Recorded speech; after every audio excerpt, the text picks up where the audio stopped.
નમસ્કાર વિદ્યાર્થી મિત્રો, ઓક્સફર્ડ સ્કૂલ ઓફ સાયન્સ શાળા પરિવારમાં આપનું સ્વાગત છે. મિત્રો, આજે આપણે એક નવું ચેપ્ટર ચાલુ કરવા જઈ રહ્યા છીએ. ચેપ્ટર નંબર 11, કાર્ય અને ઉર્જા. મિત્રો, આ જે ચેપ્ટર છે કાર્ય અને ઉર્જા, એમાં જે બે શબ્દોને આપણે છૂટા પાડીએ, એક કાર્ય અને એક ઉર્જા. તો મિત્રો, આ શબ્દો તમે ક્યાંક ને ક્યાંક સાંભળ્યો જ હશે, કાર્ય અને ઉર્જા. આપણે બહુ જાજુ જાણતા નથી, પણ આપણે એમ જાણીએ છીએ કે આપણે કોઈ પણ કાર્ય કરીએ છીએ ત્યારે ઉર્જા ખર્ચાય છે. બસ આટલી જ માહિતી છે આપણને, બરાબર? કે કાર્ય કરવાથી આપણને ઉર્જા ખર્ચાય છે, બરાબર? આપણે આટલી માહિતીઓ ધરાવીએ છીએ. આ ચેપ્ટરની અંદર આપણે કાર્ય વિશે ઘણી બધી માહિતીઓ સમજવાની છે, ઉર્જા વિશે પણ ઘણી બધી માહિતીઓ સમજવાની છે, ઉપરાંત પાવર વિશે પણ ઘણી બધી માહિતીઓ આપણે ભણવાની છે અને શીખવાની છે. મિત્રો, આપણે દૈનિક કાર્ય કરીએ છીએ.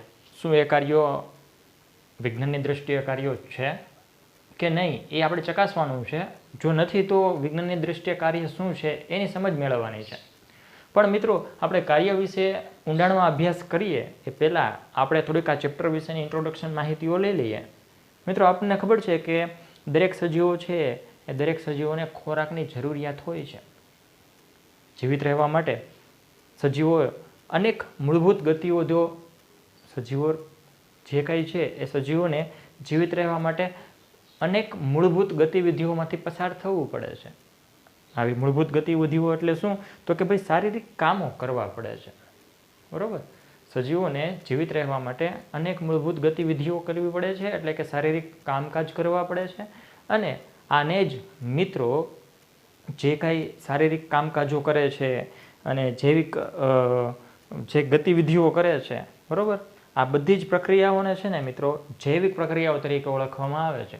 એનો અર્થ શું થયો? જૈવિક પ્રક્રિયાઓ એટલે શું થયું? તો કે માણસને જીવતા રહેવા માટે માણસ ઘણા બધા કાર્ય કરે છે, ઘણી બધી ગતિવિધિઓમાંથી પસાર થાય છે, ઘણા બધા કામકાજ કરે છે. એટલે કે જે કંઈ કામકાજ કરે છે, જે કંઈ ગતિવિધિઓમાંથી પસાર થાય છે, એ દરેક પ્રકારની ગતિવિધિઓ, દરેક પ્રકારના કામકાજ અને એ કામકાજ અને જે પ્રક્રિયાઓ આપણે કરીએ છીએ એ બધી જ પ્રક્રિયાઓને આપણે જૈવિક પ્રક્રિયાઓ તરીકે ઓળખીએ છીએ. તો જૈવિક પ્રક્રિયાઓ એટલે આપણને શું ખબર પડી? તો મિત્રો, જે કાંઈ આપણે જૈવિક પ્રક્રિયાઓ કરીએ એટલે કે જીવતા રહેવા માટે, ખોરાક મેળવવા માટે આપણે દરેક પ્રકારના કાર્યો કરતા હોઈએ છીએ. તો આ દરેક પ્રકારના કાર્યો એટલે કે જૈવિક ગતિવિધિઓ, અને આ દરેક પ્રકારની જૈવિક ગતિવિધિઓ છે મિત્રો, એ દરેક પ્રકારની જૈવિક ગતિવિધિઓ માટે આપણે કાર્ય કરવું પડે છે. અને એ દરેક કાર્ય કરીએ છીએ ત્યારે આપણને ઉર્જા પ્રાપ્ત થાય છે, બરાબર? એટલે કે ખોરાક આપણે મેળવવો હોય તો કાંઈક કામકાજ કરવું પડે તો ખોરાક આપણને મળશે, અને એ ખોરાકમાંથી આપણને ઉર્જા મળશે, બરાબર મિત્રો? એટલે આ રીતના આપણે જૈવિક પ્રક્રિયાઓ સતત કરતા રહેતા હોઈએ છીએ, બરાબર? ઉપરાંત એવું પણ બને છે મિત્રો કે જૈવિક પ્રક્રિયાઓ આપણે જ્યારે કરીએ છીએ ત્યારે ઉર્જા ગુમાવીએ પણ છીએ. તો જૈવિક પ્રક્રિયાઓમાં મેં તમને કીધું કે જેમાં આપણે ખોરાક લઈએ છીએ ત્યારે આપણે ઉર્જા મેળવીએ છીએ. ઉપરાંત અન્ય જે કાંઈ કાર્યો છે, જેમ કે નાના છોકરા હોય તો એ દોડતા હોય, રમતા હોય, કૂદકા મારતા હોય, બરાબર? તો આવી બધી પ્રક્રિયાઓ છે, એ બધી પ્રક્રિયાઓમાં ઉર્જા મુક્ત થતી હોય છે, એટલે કે ઉર્જા એ ગુમાવતા હોય છે. તો આવી દરેક પ્રકારની જૈવિક પ્રક્રિયાઓ છે, એ દરેક જૈવિક પ્રક્રિયાઓમાં ઉર્જા મેળવતી પણ હોય છે અને ઉર્જા મુક્ત પણ થતી હોય છે. તો મનુષ્ય છે એ મનુષ્ય પોતાની દરેક પ્રકારની જૈવિક પ્રક્રિયાઓ દ્વારા એ ઉર્જા મેળવે પણ છે અને ઉર્જા ગુમાવે પણ છે, બરાબર? ટૂંકમાં કાંઈક કાર્ય કરે છે ત્યારે એને ઉર્જા મળે છે અથવા ઉર્જા મુક્ત થાય છે. કાર્ય, જેને આપણે સરળ ભાષામાં કામ કહીએ છીએ, એટલે કે વ્યક્તિ કામ કરે છે ત્યારે એ ઉર્જા મેળવી શકે છે અને ઉર્જા કામ દરમિયાન મુક્ત પણ થતી હોય છે. તો અહીંયા મેં તમને મિત્રો માત્ર વાત કરી મનુષ્યની, તો આવી જ રીતના આ જ જૈવિક પ્રક્રિયાઓ છે એ પ્રાણીઓમાં પણ લાગુ પડે છે, બરાબર? પ્રાણીઓને ઉર્જા મેળવવા માટે ખોરાકની જરૂર હોય છે અને એ ખોરાક માટે સતત ભટકતા હોય છે. તો એ ખોરાકની શોધખોળમાં જે સતત ભટકતા હોય છે એ દરમિયાન એની ઉર્જા ગુમાવતી પણ હોય છે. તો આવી દરેક જીવિત વસ્તુ માટે આ લાગુ પડે. એટલે કે દરેક જીવિત વસ્તુને જીવન જીવવા માટે ખોરાકની જરૂર હોય છે, અને ખોરાક માટે સતત એ જૈવિક પ્રક્રિયાઓ કરતા હોય છે, અને એ જૈવિક પ્રક્રિયાઓની મદદથી એને ઉર્જા મળે છે અને ઉર્જા ગુમાવતા પણ હોય છે. તો અહીંયા વાત આવી ગઈ ઉર્જા મેળવે છે, ઉર્જા ગુમાવે છે, ઉર્જા વિશેની વાત થઈ ગઈ મિત્રો. ઉપરાંત એ જૈવિક પ્રક્રિયાઓ છે એ જૈવિક પ્રક્રિયાઓ દરમિયાન અમુક કાર્યો કરતા હોય છે. તો અહીંયા કાર્યની પણ વાત આવી ગઈ મિત્રો, એટલે કાર્ય અને ઉર્જા વિશે શરૂઆતમાં જ વાત આવી ગઈ. બરાબર. તો અહીં જે કાર્ય શબ્દ છે એ કાર્ય શું છે સૌ પ્રથમ એ આપણે સમજવું પડે. બરાબર. જેના મદદથી ઉર્જા મેળવી શકીએ છીએ આપણે, અથવા ઉર્જા ગુમાવતી હોય છે.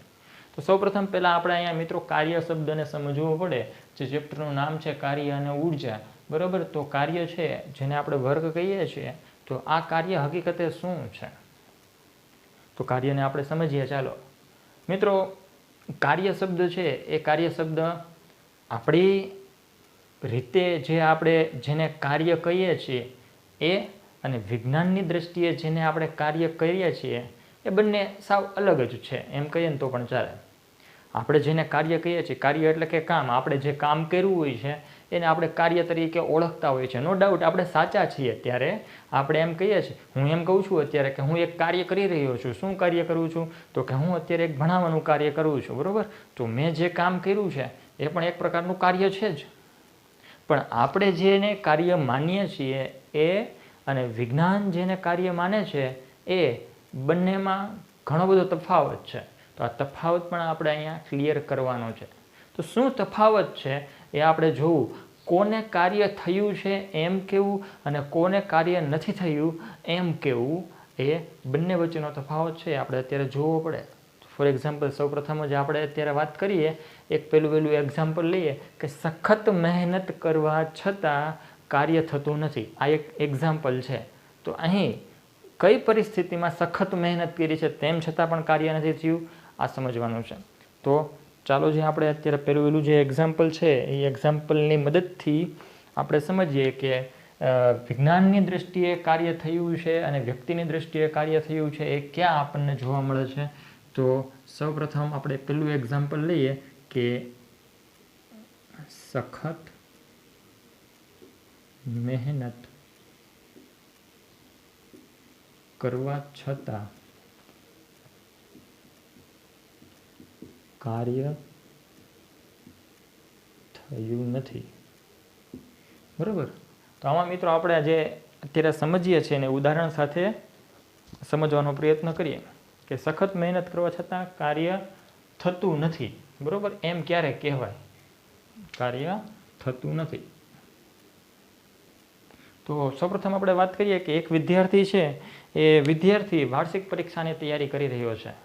અહીં આપણે એ સમજવાની કોશિશ કરીએ કે સખત મહેનત કરી છે કોઈકે, તેમ છતાં પણ કાર્ય થતું નથી એમ ક્યારે કહેવાય વિજ્ઞાનની દ્રષ્ટિએ? પેલા વ્યક્તિની દ્રષ્ટિએ આપણે વાત કરીએ મિત્રો, તો કે કોઈ એક વિદ્યાર્થી છે એ વિદ્યાર્થી વાર્ષિક પરીક્ષાની અત્યારે તૈયારી કરી રહ્યો છે. સ્વાભાવિક છે કે વાર્ષિક પરીક્ષાની જ્યારે તૈયારી કરતા હોય કોઈ વિદ્યાર્થીઓ તો તનતોડ મહેનત કરતા હોય છે. તનતોડ મહેનત એટલે કઈ રીતની મહેનતો કરતા હોય છે? તો કે ભાઈ એ લેક્ચર દરમિયાન સતત વર્ગખંડમાં હાજર રહે છે, વારંવાર પુસ્તકો વાંચે છે. બરાબર.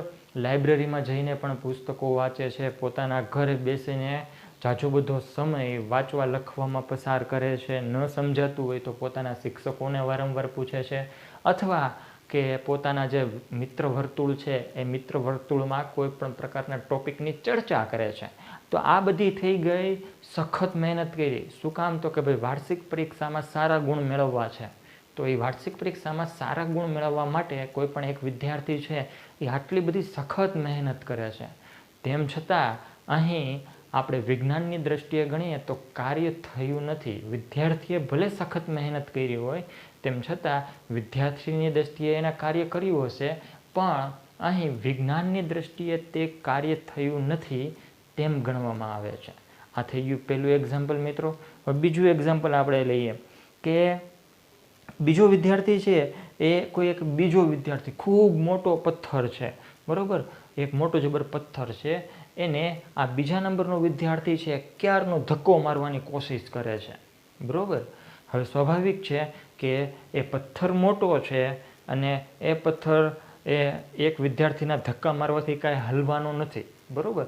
તો અહીં આ જે બીજા નંબરનો વિદ્યાર્થી છે એ પથ્થરને, મોટા પથ્થરને ધક્કો મારવાની કોશિશ કરે છે, તેમ છતાં અહીં આ પથ્થર છે એ પોતાના મૂળ સ્થાનેથી હલશે નહીં. માટે આપણે એમ કહી શકાય કે અહીં વિજ્ઞાનની દ્રષ્ટિએ કાર્ય નથી થયું. પરંતુ મિત્રો આ જે બીજા નંબરનો વિદ્યાર્થી છે એ ધક્કો મારી મારીને થાકી જશે, થાકીને લોતપોત થઈ જશે, પરસેવે રેબઝેબ થઈ જશે, એણે પોતાની ઘણી બધી ઉર્જા ગુમાવી હશે. એટલે અહીં બીજા વિદ્યાર્થીની દ્રષ્ટિએ કાર્ય થયું છે એમ કહેવાય, પણ વિજ્ઞાનની દ્રષ્ટિએ કાર્ય થયું નથી તેમ કહેવામાં આવે છે. તો આ બીજું એક્ઝામ્પલ જોયું મિત્રો. ત્રીજું એક્ઝામ્પલ મિત્રો અત્યારે આપણે જોઈએ કે ત્રીજા એક્ઝામ્પલમાં આપણે વિચારીએ ચાલો કે કોઈ એક ત્રીજો વિદ્યાર્થી છે પોતાના માથા પર એક ભારે વજન મૂકીને ઊભો છે. ફોર એક્ઝામ્પલ તરીકે આ રીતના કોઈક એક ભારે વજન લઈને ત્રીજો વિદ્યાર્થી પોતાના માથા ઉપર વજન લઈને ઊભો છે. થશે કેવું કે થોડોક સમય જશે, વજન ખૂબ ભારે છે, માથા ઉપર છે, થોડોક સમય થશે એટલે વિદ્યાર્થી થાકી જશે. જો અહીંયા જે માથા ઉપર વજન છે એ વજન તો એ પોતાના મૂળ સ્થાને જ છે, બરાબર, પણ એ વજન ઉચકવા માટે આ વિદ્યાર્થીએ ઘણું બધું કાર્ય કરવું પડશે, બરાબર. અને આ વિદ્યાર્થીએ પોતાના માથા ઉપર વજનને સતત રાખવા માટે ઘણી બધી ઉર્જા પણ ગુમાવેલી હશે. તો વિદ્યાર્થીની દ્રષ્ટિએ અહીંયા કાર્ય થયું છે એમ કહેવાય મિત્રો, પરંતુ વિજ્ઞાનની દ્રષ્ટિએ કાર્ય થયું નથી તેમ કહેવામાં આવે છે. તો આ ત્રણ વિદ્યાર્થીઓના એક્ઝામ્પલમાં આપણે જોયું કે આ ત્રણ વિદ્યાર્થીઓ સખત મહેનત કરે છે, તેમ છતાં વિજ્ઞાનની દ્રષ્ટિએ કાર્ય થતું નથી. તો પ્રશ્ન આપણને એમ થાય કે વિજ્ઞાનની દ્રષ્ટિએ કાર્ય થયું છે તેમ ક્યારે કહેવામાં આવે છે? તો આપણે એ સમજીએ. હવે મિત્રો તમને પહેલાં સ્પષ્ટપણે સમજાઈ ગયું છે કે વ્યક્તિગત કાર્ય છે એ કાર્ય છે જ, વ્યક્તિ જેને કાર્ય સમજે છે એ તો કાર્ય છે જ, પણ વિજ્ઞાનમાં આ જે કાર્ય શબ્દ છે એ કાર્ય શબ્દની એક અલગ પરિભાષા છે, અલગ વ્યાખ્યા છે, અલગ રીતે જોવામાં આવે છે. તો એ કઈ રીતના જોવામાં આવે છે એને પણ આપણે એક્ઝામ્પલ સ્વરૂપે જોવું પડશે. તો અત્યાર લગી જે આપણે અહીંયા ઉદાહરણ જે 3 વિદ્યાર્થીના જોયા તેના 3 વિદ્યાર્થીમાં વ્યક્તિગત કાર્ય થયું હતું એમ જોવામાં આવ્યું છે. હવે આપણે જોશું કે કાર્યની વૈજ્ઞાનિક સંકલ્પના શું છે, એટલે વૈજ્ઞાનિક દ્રષ્ટિએ કાર્ય ક્યારે થયું કહેવાય એ જોવાનું છે. તો આપણે ચાલો જે અત્યારે જોઈએ કે કાર્યની વૈજ્ઞાનિક સંકલ્પના શું છે. કાર્યની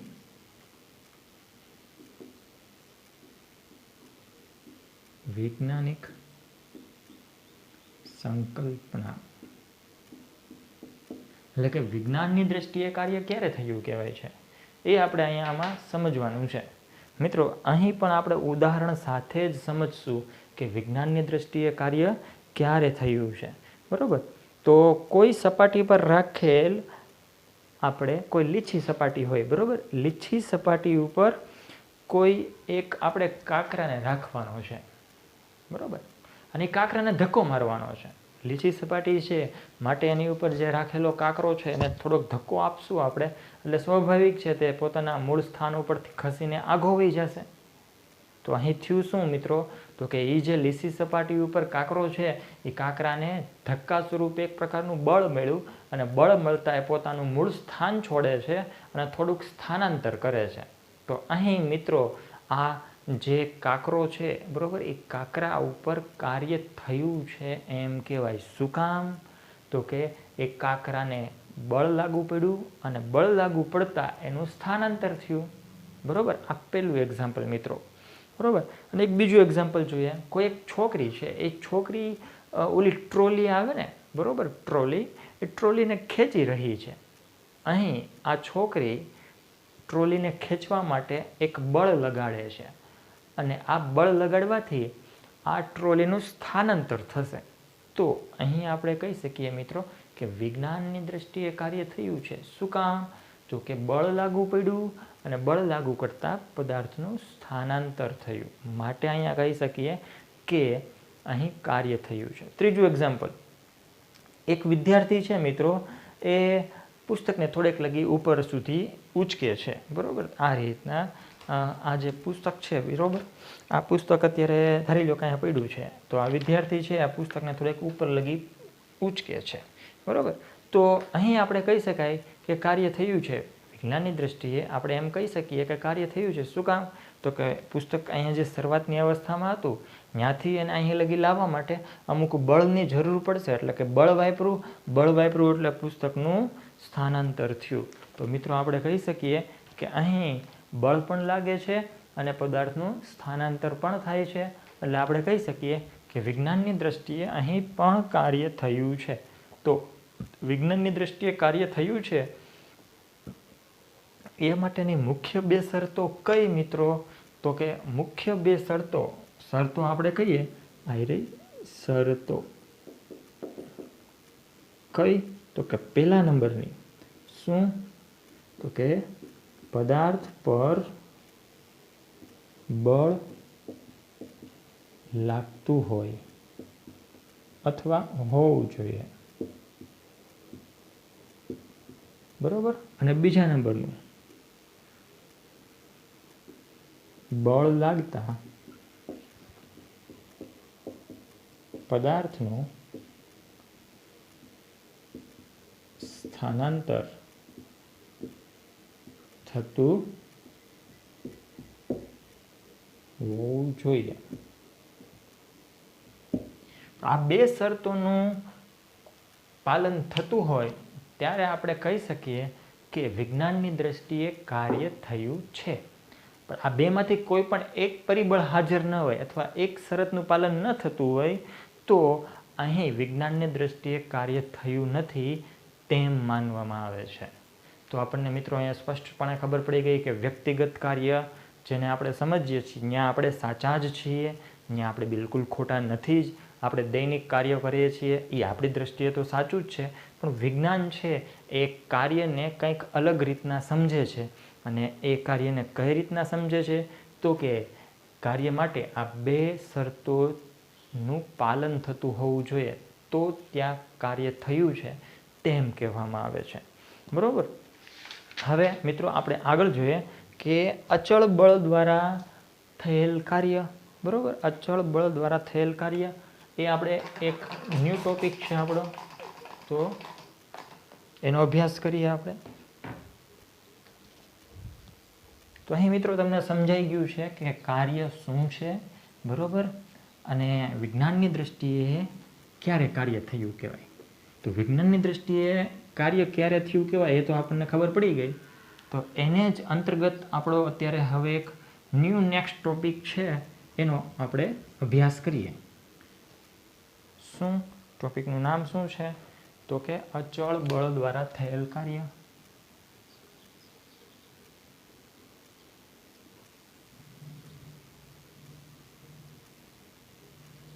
અચળ બળ દ્વારા થયેલ કાર્ય.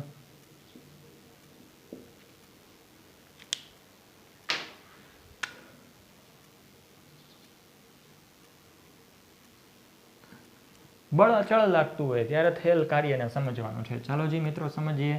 ધારી લો કે મિત્રો અહીં આપણી પાસે એક આ પદાર્થ છે, બરોબર. હવે આ જે કોઈ પણ પદાર્થ છે એ પદાર્થ ઉપર અહીંથી F જેટલું બળ આ દિશામાં લાગે છે. સમજાણું મિત્રો? અહીંયા એરોની દિશા છે એ એરોની દિશામાં પદાર્થ ઉપર એક અચળ બળ લાગી રહ્યું છે. હવે બળ લાગવાના કારણે આ જે પદાર્થ છે એ પદાર્થનું આટલું સ્થાનાંતર થાય છે, એટલે કે S જેટલું પદાર્થનું સ્થાનાંતર થાય છે. ત્યારે આ પદાર્થ છે એ ખસીને અહીંયા આવી જાય છે. સમજાણું મિત્રો? શું કીધું આકૃતિમાં? કે ધારી લો કે આપણી પાસે કોઈ એક પદાર્થ છે, આ પદાર્થ ઉપર F જેટલું એક અચળ બળ લાગી રહ્યું છે, માટે આ પદાર્થનું S જેટલું સ્થાનાંતર થશે. તો મિત્રો અહીં આ પદાર્થ ઉપર જે કાંઈ બળ લાગે છે એ અચળ બળ લાગી રહ્યું છે આપણે એમ કહીએ. અને કાર્યની જે કાંઈ વ્યાખ્યા અથવા શરતો જોઈએ આપણે, એ શરતો મુજબ કાર્યની વ્યાખ્યા શું બનશે?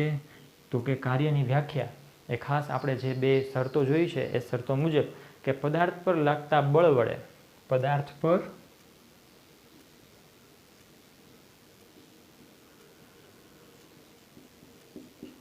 લાગતા બળ વડે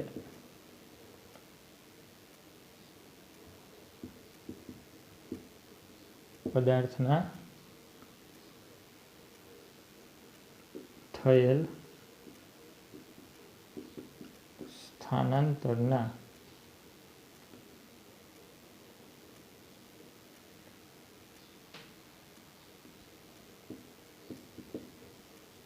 ગુણનફળને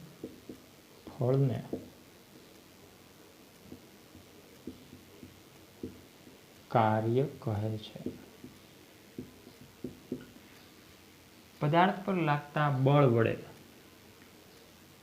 વડે શું કીધું છે કે થયેલ સ્થાનાંતર એટલે કે બળ અને સ્થાનાંતરનો ગુણનફળને કાર્ય કહેવામાં આવે છે. તેથી આપણે કાર્યને જો દર્શાવવું હોય સૂત્રાત્મક તો કાર્ય બરાબર શું કીધું બળ અને સ્થાનાંતરનો ગુણનફળ એટલે બળ ગુણ્યા સ્થાનાંતર. મિત્રો અહીં કાર્ય છે મિત્રો, કાર્યને વર્ક કહેવામાં આવે છે માટે એને W સિમ્બોલથી દર્શાવવામાં આવે છે. બળ એટલે કે ફોર્સ F અને સ્થાનાંતર એટલે કે S. તો W is equal to F into S આવું એક સૂત્ર આપણને મળે છે. બરાબર. અહીં મિત્રો જે કાર્ય છે એ કાર્ય અદિશ રાશિ છે. બરાબર. તો અહીંયા લખી નાખીએ કે કાર્ય અદિશ રાશિ છે. ત્યારબાદ મિત્રો આપણે વાત કરીએ કે આ જે કાર્ય છે એ કાર્યનો SI એકમ શું થશે? SI એકમ તો આપણે મિત્રો જાણી શકીએ, બનાવી જ શકીએ ને. બળ છે મિત્રો તો બળનો SI એકમ શું છે? ન્યૂટન. પછી સ્થાનાંતર મિત્રો શેમાં આપણે માપીએ છીએ? બરોબર, મીટરમાં માપીએ છીએ એટલે કે સ્થાનાંતર માટે મીટર. એટલે કે બળનો SI એકમ ન્યૂટન, સ્થાનાંતરનો SI એકમ મીટર એટલે કે ન્યૂટન ઇન્ટુ મીટર. બરાબર, એટલે કે ન્યૂટન ઇન્ટુ મીટર એ કાર્યનો SI એકમ છે. અથવા ન્યૂટન ઇન્ટુ મીટર ન લખવું હોય મિત્રો તો અથવા જૂલ સ્વરૂપે પણ દર્શાવવામાં આવે છે, જેને કેપિટલ જે સંજ્ઞાથી ઓળખવામાં આવે છે. જૂલ નામના વૈજ્ઞાનિકે કાર્ય વિશેની સમજૂતી આપી હતી માટે તેની યાદમાં કાર્યનો SI એકમ જૂલ પણ લેવામાં આવે છે. બરાબર મિત્રો. તો અહીં આપણને પ્રશ્ન એમ થાય કે 1 જૂલ કાર્ય ક્યારે થયું કહેવાય? બરાબર. તો પ્રશ્ન શું છે કે 1 જૂલ કાર્ય ક્યારે થયું કહેવાય? તો આપણે અહીંયા પ્રશ્ન લખી નાખીએ કે 1 જૂલ કાર્ય ક્યારે થયું કહેવાય? બરોબર. તો અહીંયા સમજો મિત્રો કે જ્યારે કોઈ પદાર્થ પર 1 ન્યૂટન બળ લાગી રહ્યું હોય ત્યારે પદાર્થનું જો 1 મીટર જેટલું સ્થાનાંતર થતું હોય તો પદાર્થ વડે થયેલ કાર્ય 1 જૂલ છે તેમ કહેવામાં આવે છે. સમજાણું? ફરી એક વખત હું તમને કહું કે જો કોઈ પદાર્થ વડે 1 ન્યૂટન બળ લાગતું હોય અને આ બળ વડે જો પદાર્થનું 1 મીટર સ્થાનાંતર થતું હોય તો પદાર્થ દ્વારા થયેલ કાર્ય એ 1 જૂલ કાર્ય કહેવાય. તો વ્યાખ્યા લખી નાખીએ. ચાલો જઈ કે જો પદાર્થ વડે 1 ન્યૂટન બળ લાગતું હોય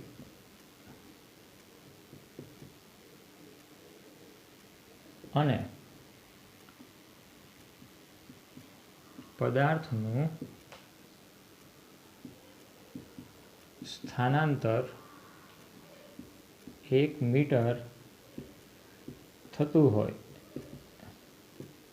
તો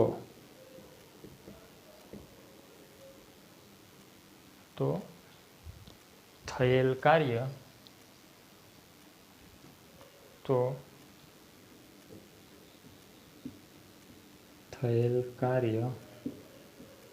1 જૂલ કહેવાય. બરોબર મિત્રો. તો અહીં આપણને 1 જૂલ કાર્ય કોને કહેવાય તેની વ્યાખ્યા પણ મળી. બરોબર મિત્રો.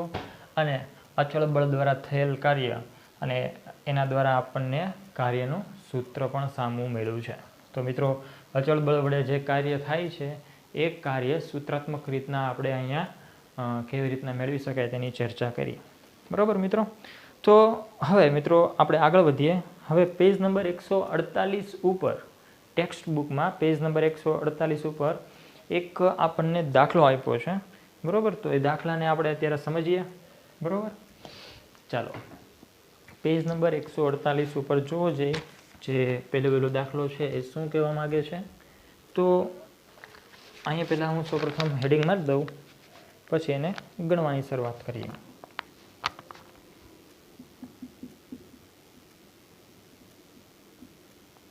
પેજ નંબર 148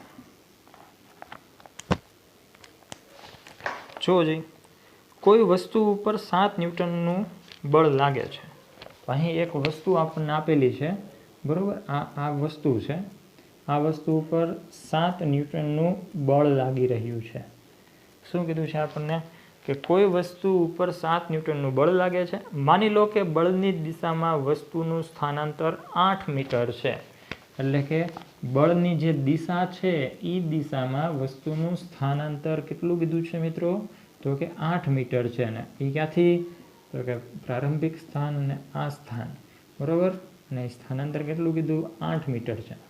તો અહીંયા આપણે સ્થાનાંતર 8 મીટર દર્શાવી દઈએ. માની લો કે બળ દ્વારા વસ્તુના સમગ્ર સ્થાનાંતર દરમિયાન માની લો કે બળ વસ્તુના સમગ્ર સ્થાનાંતર દરમિયાન લાગી રહ્યું છે. આ સ્થિતિમાં કાર્ય કેટલું થયું હશે તે મેળવવાનું છે. બરાબર. તો આ સ્થિતિમાં કાર્ય કેટલું થયું છે એ આપણે મેળવવાનું છે. તો અહીં સૌપ્રથમ આપણને બળનું મૂલ્ય આપી દીધું છે. બળ F બરાબર કેટલું આપ્યું છે? 7 ન્યૂટન. અને સ્થાનાંતર કેટલું આપ્યું છે? 8 મીટર. અને સમગ્ર ગતિ દરમિયાન થયેલ કાર્ય આ કેટલું છે એ મેળવવાનું છે. તો કાર્યનું જે મિત્રો સૂત્ર છે W બરાબર FS, એની ઉપરથી જવાબ મેળવવાની કોશિશ કરીએ. F કેટલું છે મિત્રો? 7 ન્યૂટન. S કેટલું છે? તો કે 8 મીટર. 7 8 56 ન્યૂટન ઇન્ટુ મીટર, અથવા આપણે શું કહી શકીએ કે 56 જૂલ કાર્ય થયું હશે.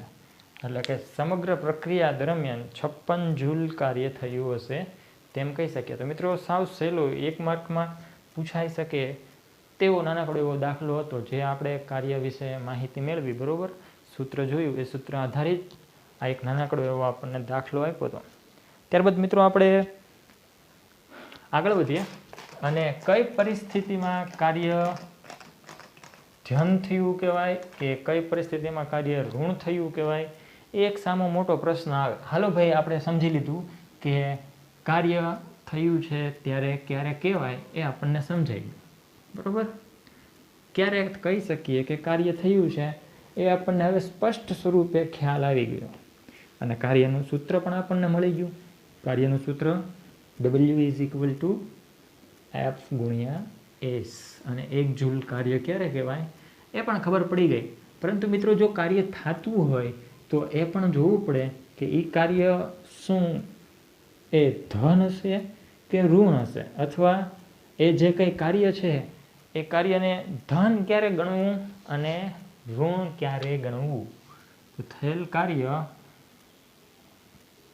નેક્સ્ટ પોઈન્ટમાં આપણે જોઈએ કે થયેલ કાર્ય પેલું ધન અને બીજું ઋણ ક્યારે છે એમ ક્યારે કહી શકીએ આપણે. બરાબર. તો આનો જવાબ સ્વરૂપે આપણે કહી શકીએ, પહેલું આપણે લઈએ કે કાર્ય ધન થયું છે તેમ ક્યારે કેવું.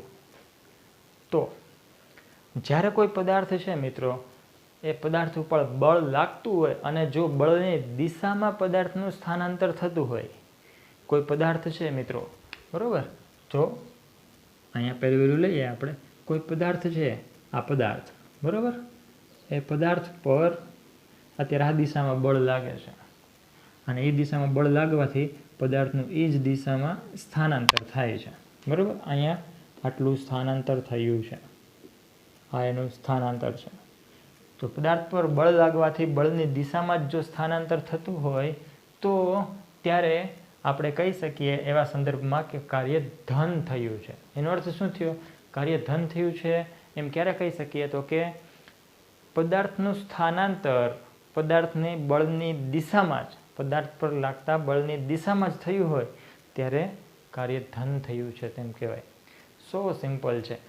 બળ જે દિશામાં લાગતું હોય ને એ દિશામાં જો પદાર્થનું સ્થાનાંતર થાય તો ત્યારે તેવા કિસ્સામાં આપણે કહી શકીએ કે કાર્ય ધન થયું છે. જો એક્ઝામ્પલ આપું હું તમને, કે ધારી લ્યો કે કોઈ એક છોકરી છે એક રમકડાની ગાડીને દોરી બાંધીને ખેંચી રહી છે, બરાબર. તો અહીં જે છોકરી છે એ રમકડાની ગાડીને દોરી બાંધીને ખેંચે છે ત્યારે બળ કઈ દિશામાં લગાડે છે? તો કે આ દિશામાં લગાડે છે. અને ગાડીનું સ્થાનાંતર એ કઈ દિશામાં થાય છે? તો કે આ દિશામાં.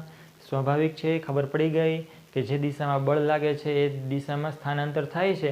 તો અહીં છોકરી દ્વારા રમકડા ખેંચવાની જે કંઈ ઘટના છે ને એ ઘટનામાં થયેલ કાર્ય ધન કહેવાય. રેડી મિત્રો? ઓકે. હવે બીજું એક્ઝામ્પલ મિત્રો, બીજું એક્ઝામ્પલ કે કાર્ય ઋણ થયું ત્યારે ક્યારે કહી શકીએ આપણે? કાર્ય ઋણ થયું છે તેમ ક્યારે કહી શકીએ? મિત્રો ધારી લો કે કોઈ એક પદાર્થ છે, એ પદાર્થ ઉપર એક કરતાં વધારે બળ લાગી રહ્યા છે, એટલે કે ઘણા બધા બળ લાગી રહ્યા છે. હવે પદાર્થ પર જ્યારે ઘણા બધા બળો લાગી રહ્યા હોય અને આ બળ લાગવાની સાથે જ પદાર્થનું સ્થાનાંતર પદાર્થ પર લાગતા બળની એક્ઝેક્ટ વિરુદ્ધ દિશામાં થતું હોય. શું કીધું?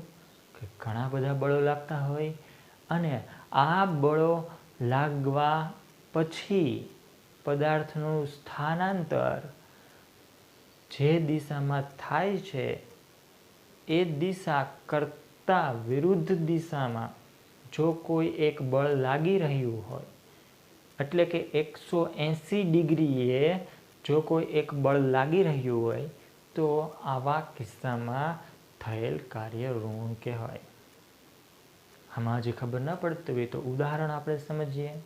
ધારી લો કોઈ એક દડો છે, એને ઉર્ધ્વ દિશામાં આપણે ફેંકીએ તો દડો જ્યારે ઉર્ધ્વ દિશામાં જતો હોય છે ત્યારે એની ઉપર લાગતું ગુરુત્વાકર્ષણ બળ કઈ દિશામાં હશે? અધો દિશામાં હશે, બરાબર. તો અહીં દડો છે, કદાચ ધારી લો કે મારા હાથમાં દડો છે, દડોને ઉપર તરફ ફેંકો એટલે એનું સ્થાનાંતરની દિશા કઈ થાય? ઉપર તરફની, એટલે કે ઉર્ધ્વ દિશા, બરાબર. સ્થાનાંતરની દિશા ઉપર તરફની છે, ઉર્ધ્વ દિશામાં, અને એની ઉપર લાગતું જે કંઈ ગુરુત્વાકર્ષણ બળ છે એ નીચેની તરફ, એટલે કે અધો દિશામાં છે. એટલે કે ઉપર તરફની દિશા, નીચે તરફની દિશા, બંને વચ્ચે બનતો ખૂણો 180 ડિગ્રી. જો આવી પરિસ્થિતિ સર્જાય મિત્રો તો ત્યારે તે કિસ્સામાં આપણે કહી શકીએ કે કાર્ય ઋણ થયું છે એમ કહેવાય. તો અહીંયા હું તમને આકૃતિ દોરીને સમજાવું. ધારી લો કે આ દડો છે, બરાબર, આ જમીન છે. હવે દડો જ્યારે ઉપર તરફ ફેંકવામાં આવે છે ત્યારે એનું સ્થાનાંતર ઉપર તરફની દિશામાં આવશે અને આ દડા ઉપર લાગતું ગુરુત્વાકર્ષણ બળ છે એ નીચે તરફની દિશામાં હશે. એટલે કે આ ખૂણો જે કાંઈ બનશે એ 180 ડિગ્રીનો બનશે. તો જ્યારે આવો કિસ્સો સર્જાય કે સ્થાનાંતરની વિરુદ્ધ દિશામાં જો બળ લાગતું હોય અથવા બળ લાગ્યું છે અને સ્થાનાંતર બળની દિશા કરતાં વિરુદ્ધ દિશામાં થતું હોય તો ત્યારે તેવા કિસ્સામાં થયેલ કાર્ય ઋણ છે તેમ કહેવાય. તો મિત્રો અહીં કાર્ય શું છે એ પણ આપણને સમજાણું, બરાબર. કાર્યની વ્યાખ્યા જોઈ, એક જૂલ કાર્ય કોને કહેવું તે પણ સમજાઈ ગયું. ધન કાર્ય ક્યારે થયું છે એ પણ આપણને આઈડિયા આવ્યો. ઋણ કાર્ય ક્યારે થયું છે એ પણ આપણે સમજ્યા. ત્યારબાદ મિત્રો આપણે આગળ વધીએ કે ઉદાહરણ નંબર 11.1. ઉદાહરણ નંબર 11.1 આપણને શું કહેવા માગે છે ચાલો જોઈએ જરાક. ધ્યાન આપો ટેક્સ્ટ બુકમાં. ઉદાહરણ નંબર 11.1 સાવ નાના નાના એક્ઝામ્પલ છે મિત્રો, આમાં કંઈ છે નહીં. ચલો એમાં તેમ છતાં ગણી લઈએ.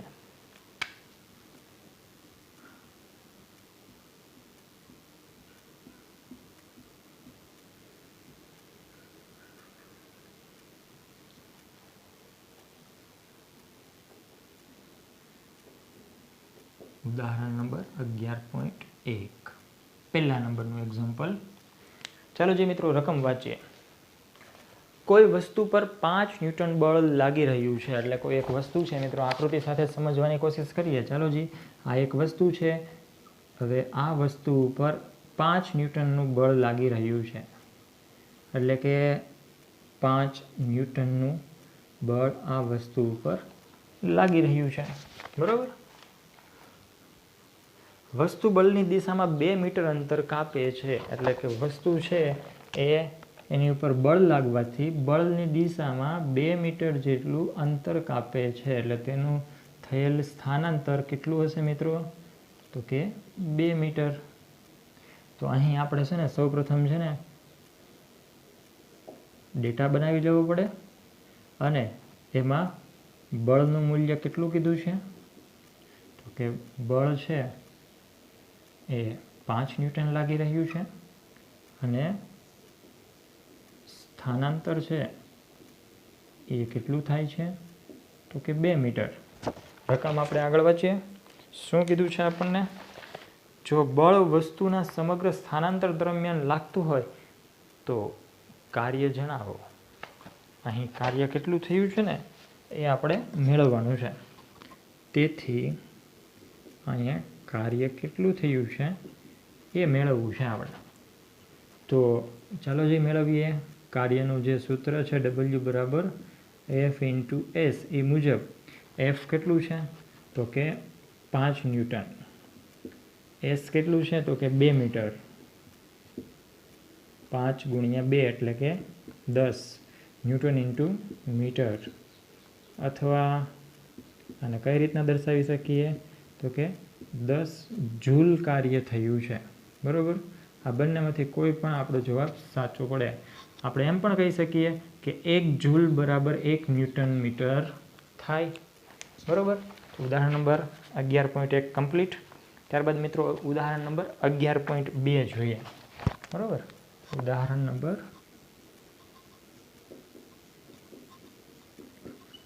11.2.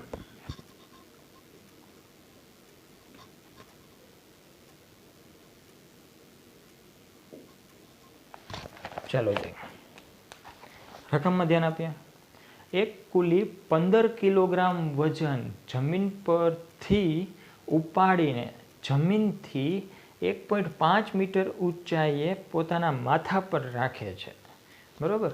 એટલે શું કીધું મિત્રો? એક કુલી છે એ અમુક વજન જમીન ઉપરથી ઉપાડીને માથા સુધી રાખે છે.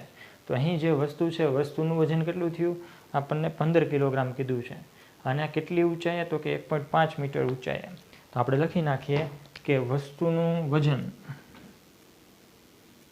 સૌપ્રથમ વસ્તુનું દળ M બરાબર કેટલું છે? 15 કિલોગ્રામ. સ્થાનાંતર મિત્રો કેટલું કીધું છે? સ્થાનાંતર S બરાબર 1.5 મીટર. રકમમાં આગળ વાંચીએ. તેના દ્વારા વજન ઉપર કરેલ કાર્યની ગણતરી કરો. તો આ કુલી છે એ કુલી દ્વારા જે કંઈ વજન ઉપાડ્યો છે એ વજન ઉપર થયેલ કાર્ય કેટલું છે ને એ કાર્ય આપણે ગણવાનું છે. W છે એ આપણે મેળવવાનું છે. મિત્રો અહીં આપણે ગુરુત્વ પ્રવેગની જરૂર પડશે. એટલે કે ગુરુત્વ પ્રવેગનું મૂલ્ય છે સરળતા ખાતર આપણે 10 લેવાનું છે. ગુરુત્વ પ્રવેગ જીનું મૂલ્ય સરળતા ખાતર 10 મીટર સેકન્ડ સ્ક્વેર ઇન્વર્સ લેવાનું છે. થયેલ કાર્ય આપણે ગોતવાનું છે મિત્રો. તો કાર્ય W બરાબર એફ એસ સૂત્રમાં કિંમત મૂકીએ, પરંતુ મિત્રો અહીં આપણને બળ એફ આપેલું નથી, બરાબર. તો એફ બરાબર શું થાય? એમ એ થાય ન્યૂટનના ગતિના નિયમો પ્રમાણે, પણ એ બરાબર જી લઈ શકીએ આપણે મિત્રો. તો એફ બરાબર એમ એની જગ્યા એફ બરાબર એમ જી એમ લઈ શકીએ. તો અહીં એફ બરાબર એમ જી ગુણ્યા એસ. શું કામ? તો કે એફ બરાબર, અહીંયા હું લખી નાખું કારણ એનું કે એફ બરાબર એમ જી લેતા. ઓકે મિત્રો, એમનું મૂલ્ય કેટલું છે? એમનું મૂલ્ય 15 છે, જીનું મૂલ્ય 10 છે. એટલે કે એમનું મૂલ્ય 15 કિલોગ્રામ છે, જીનું મૂલ્ય 10 મીટર સેકન્ડ સ્ક્વેર ઇન્વર્સ છે. એસનું મૂલ્ય શું છે મિત્રો? એસનું મૂલ્ય 1.5 છે, 1.5 મીટર. ઓકે મિત્રો, તો 10 ગુણ્યા 1.5 એટલે 15 થયા, બરાબર. 15 ગુણ્યા 15 એટલે 15નો વર્ગ. 15નો વર્ગ કેટલો થાય મિત્રો? 225, બરાબર. એકમ તો કે અહીંયા kilogram metre second square inverse ગુણ્યા અહીંયા મીટર, બરાબર. પરંતુ મિત્રો કિલોગ્રામ મીટર સેકન્ડ સ્ક્વેર ઇન્વર્સની જગ્યાએ આપણે શું લખી શકીએ છીએ? ન્યૂટન, બરાબર. આની જગ્યાએ ન્યૂટન લખો, ન્યૂટન ઇન્ટુ મીટર. હજી આપણે આ જવાબ ન લખવો હોય તો 225 જૂલ પણ લખી શકીએ. આ જવાબ એ સાચો છે, આ સાચો છે અને આ સાચો છે, બરાબર. ત્રણમાંથી કોઈ પણ જવાબ તમે આપો તો જવાબ સાચા પડે. તો આમ મિત્રો કહી શકીએ કે કુલી દ્વારા વજન ઉપર થયેલ કાર્ય 225 જૂલ હશે, બરાબર. આમ કુલી દ્વારા વજન ઉપર કરેલ કાર્ય જવાબમાં છેલ્લે લખવું હોય તો લખી શકીએ. આમ કુલી દ્વારા વજન પર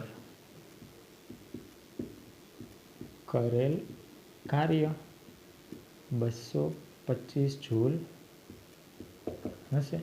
તો મિત્રો આ રીતના નાનકડા એવા દાખલાઓ બધા સરસ રીતે કમ્પ્લીટ થાય છે, બરાબર. દાખલાઓમાં કાંઈ નથી.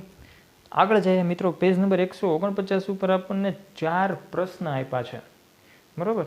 તો એ 4 પ્રશ્નો છે, એ 4 પ્રશ્નો સોલ્વ કરીએ. પેજ નંબર 149 પરના પ્રશ્નો, બરાબર. તો ચાલો જી હું ટાઇટલ મારી દઉં, પેજ નંબર 149 પરના પ્રશ્નો.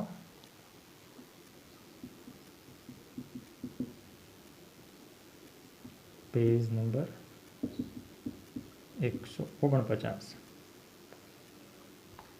એમાં આપણે પહેલો પ્રશ્ન લઈએ. ચાલો જઈ. પહેલો પ્રશ્ન શું કહે છે મિત્રો? કે આપણે ક્યારે કહી શકીએ કે કાર્ય થયું છે?